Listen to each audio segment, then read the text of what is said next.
আমরা যাই আসি তো।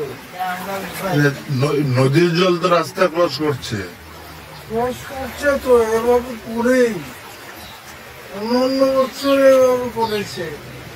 প্রশাসন থেকে লোক এসেছিল নাকি? আসেননি এখনো যে আপনার শনিবারই রানিবাড়ি নিলামবাজার বাড়ি যায় কাটাখাল কর্ণমধু। এই রাস্তায় দেখা যাচ্ছে এখন জল এসে গেছে। এই রাস্তায় জল এসে গেছে, তো আমরাও কালকে দেখলাম সকালবেলা পায়ে পায়ে জল, এখন দেখা যাচ্ছে হাঁটু পর্যন্ত খেয়ে নিচ্ছে। কী করবো এখন, আমাদের তো কেউ দেখছেও না, কেউ কোনো খবর নেয়নি, এখন পর্যন্ত তো কেউ আসে না, আমরা পাই না।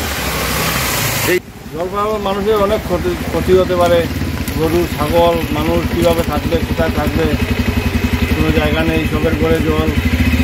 গঙ্গার জলও তো আবার অনেক বাড়ছে, জল বাড়ার ফলে ইলাজপুর এই সাইড পুরো একদম ডুবে যাবে।